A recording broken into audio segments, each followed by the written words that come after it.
ଯାଇଥିଲୁ ତାମାନେ ମୁଁ ଏଇଆ ବୁଝିବି ଆବଶ୍ୟକତାଠାରୁ ମାତ୍ରାଧିକ ସ୍ନେହ କରିବାର ପରିଣାମଟା ଏଇଆ। ଆରେ ସେ ଝିଅ କିଏ ଭାଇ ଆରେ ମୁଁ ପଚାରୁଛି ସେ ଝିଅ କିଏ ତା ସହିତ ତୋର ସମ୍ପର୍କ କ'ଣ? ଲାଗୁଥିଲେ ମୁଁ କହିବାକୁ ବାଧ୍ୟ ହଉଛି ଇଏ ହଉଛି ପୂଜା। କୋଉ ପୂଜା ଆଉ ତା ସହିତ ତୋର ସମ୍ପର୍କ କ'ଣ? ଭାଇ ଭଉଣୀର ତା ପ୍ରେମିକା ପ୍ରେମିକର ତା ସ୍ୱାମୀ ସ୍ତ୍ରୀର? ଆରେ ଜବାବ ଦେ ମତେ, ଆରେ ଜବାବ ଦେ କହୁଛି, ଆରେ ଜବାବ ଦେ। ଭାଇ ମୁଁ ଜାଣେ ଆପଣ ଦୌରକୁ ବହୁତ ଭଲ ପାଆନ୍ତି, ଜୀବନ ପାଇଁ ଭଲ ପାଆନ୍ତି। ଆଉ ତାଙ୍କ ପାଇଁ ଆପଣ ବାପା ହେଇଛନ୍ତି, ମା ହେଇଛନ୍ତି, ଭାଇ ହେଇଛନ୍ତି, ସବୁ କିଛି ହେଇଛନ୍ତି। ଆଉ ପରିସ୍ଥିତି ପଡ଼ି ଆମେ ଦି ଜଣ ଏମିତି ଗୋଟିଏ ଭୁଲ କରିଦେଇଛୁ, ସେଇଥିପାଇଁ ଆପଣ ଆମକୁ କ୍ଷମା କରିଦିଅନ୍ତୁ। ତାମାନେ କଣ? ମୋ ଭାଇ ପୂଜା ଅନାଥ ଆଶ୍ରମରେ ପଢୁଥିବା ଗୋଟେ ଅନାଥିନୀ ଝିଅଟି। ଏକା ସାଙ୍ଗରେ କଲେଜରେ ପାଠ ପଢୁ, ଦୁହେଁ ଦୁହିଁକୁ ଜୀବନ ଦେଇ ଭଲ ପାଇ ବସିଛୁ। କିନ୍ତୁ ଗୋଟାଏ ଗୁଣ୍ଡା ଆଜି ପୂଜାକୁ ଟାର୍ଗେଟ କଲା। ହଁ ଭାଇ, ତାରି ଭୟର ମୋ ଇଜ୍ଜତ ବଞ୍ଚିବା ପାଇଁ ଲୋକ ମୋତେ ଏଠିକି ନେଇ ଆସିଲେ। ମୋ ଭାଇ ମୁଁ ଏମିତି କିଛି ଭୁଲ କରିନି ଯୋଉଥିପାଇଁ ଆପଣଙ୍କ ସମ୍ମାନ ଚାଲିଯିବ। ପୂଜାକୁ ଆଣି ଯଦି ଏ ଘରକୁ କିଛି ମୁଁ ଭୁଲ କରିଥାଏ ତାହେଲେ ଆପଣ ମତେ ଯୋଉ ପନିଶମେଣ୍ଟ ଦେବେ ମୁଁ ମାନି ନେବାକୁ ରାଜି ଅଛି। କହିବେ ତ ମୋ ମୁଣ୍ଡଟାକୁ କାଟି ଆପଣଙ୍କ ପାଦ ତଳେ ରଖିଦେବି। ଆମକୁ କ୍ଷମା କରିଦିଅନ୍ତୁ ଭାଇ।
ପିଲାଟି ବେଳୁ ବାପାଙ୍କ ହାତର ପାଇନି, ମାର ମମତା ପାଇନି।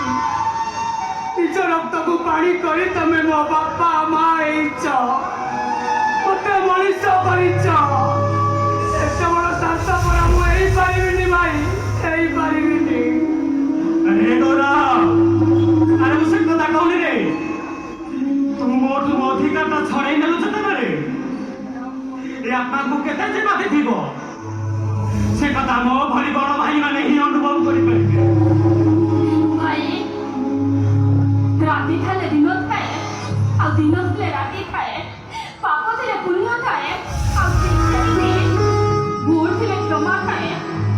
ଆପଣଙ୍କ ମହାନ ପରିବାର ଆମକୁ ଯଦି କ୍ଷମା କରିବେନି ତାହେଲେ ମୋ ପାଇଁ ଆପଣଙ୍କ ଭାଇ ଭାଇ ଭିତରେ ଯୁଦ୍ଧ ହଉ, ଏ କଥା ମୁଁ ଜମା ବି ଚାହୁଁନି, ଜମା ଚାହୁଁନି। ପୂଜା ଭାଇ ମୁଁ ଏ ଘରର ବୋହୂ ହେଇ ଏ ଘରର ଚଳନ୍ତି ଠାକୁରଙ୍କୁ ସାରା ଜୀବନ ଦିନ ରାତି ପୂଜା କରି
ବସ ଆମ ଭଉଣୀ କୁଞ୍ଜନର ମୋ ବାବାଘର ମୋ ବାବାଘର ପରେ ବାବାଘର ପରେ ମୋ ମା ଆଣିନି।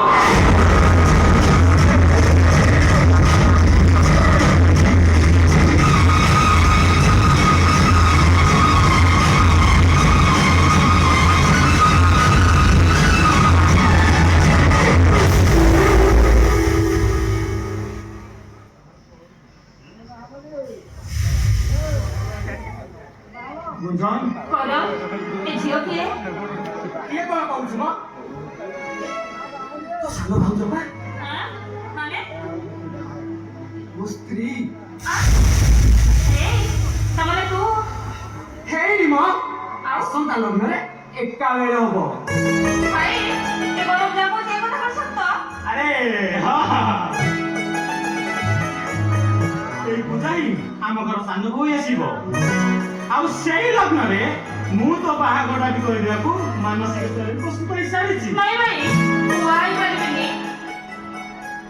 ଅପା ଭାଇଙ୍କ ମନରେ କଷ୍ଟ ଦିଅନି ଅପା। ତମ ବାହାଘର ପାଇଁ ତାଙ୍କ ମନର ଆନନ୍ଦକୁ ତମେ ବୁଝିବା ପାଇଁ ଟିକେ ଚେଷ୍ଟା କର। ଅପା ତମେ ମନା କର ନା। Ay, opa, kung nga nggak ka na? Ha? ତୁ ସିନା ତୋ ମନର କଥା କହିଦେଲୁ ତତେ ଚାହିଁଦେଲେ ହୃଦୟକୁ କେତେ ଯେ ବାଦେ ସେଇଟା କେବଳ ତୋ ପରି ବିଧବାର ଭାଇମାନେ ହିଁ ବୁଝିପାରିବେ ଆରେ ବଦମାସ ତୁ କଣ କହିବାକୁ ଚାହୁଁଛୁ? ହାଁ ତୁ କଣ କହିବାକୁ ଚାହୁଁଛୁ? ଆରେ ତୋର ଏ ବିଧବା ଭଉଣୀକୁ ଯଦି ମୁଠାଏ ଖାଇବାକୁ ନ ଦେଇ ପାରିବୁ ତାହେଲେ ସିଧା ସିଧା କହିଦଉନୁ ମୁଁ ଏ ଘର ଛାଡ଼ି ଚାଲିଯିବି। ହେଲେ ସେ ଆଶାର ଦୀପଟା ଯୋଉ ଅନ୍ଧାରରେ ଲିଭି ଯାଇଛି ମୁଁ ତାକୁ ପୁଣି ଥରେ ଜଳେଇବାକୁ ଚେଷ୍ଟା କଲା ବେଳେ ଯଦି ଅଦିନିଆ ଝଡ଼ ଆସି ତାକୁ ଲିଭେଇ ଦିଏ। ନା କୁଞ୍ଜନ ଆଉ ତୁ ସେମିତି କହ ନା ଜାଣିଛୁ ତୁ ହେଇଥାଉ 2.5 ବର୍ଷର ପ୍ରଲୋଭଟା ହେଇଥାଏ 2.5 ଦିନର ଗାଡି ଆକ୍ସିଡେଣ୍ଟରେ ବାପା ବୋଉ ଏକେ ଥରକେ ଆଖି ବୁଝିଦେବେ ଆଉ ସେଦିନର କଥାଟା ମନେ ପଡ଼ିଗଲେ ମୋ ଆଖିରୁ ଲୁହ ଆସିଯାଏ ଲୋ ଭାଇ ଏଇ ହାତରେ ତମକୁ ସବୁକୁ ତଥାପି ତୁମକୁ ବଞ୍ଚେଇଛି ଏମିତିକି ତମମାନଙ୍କୁ ମଣିଷ କରିବାକୁ ଯାଇ ମୁଁ ନିଜେ ସଂସାର କରିବା କଥାଟା ବି ଭୁଲି ଯାଇଛି ଏ ଗୁଞ୍ଜନ ତୋତେ ଆମେ ଘରୁ ବାହାର କରିଦେଲୁ ଭାଇ କିନ୍ତୁ ତତେ ଯିଏ ଆଙ୍ଗୁଠି ଉଠେଇ ପଦେ କହିଲେ ମୁଁ ଜମା ସହିପାରିବିନି ଲୋ ଜମା ସହିପାରିବିନି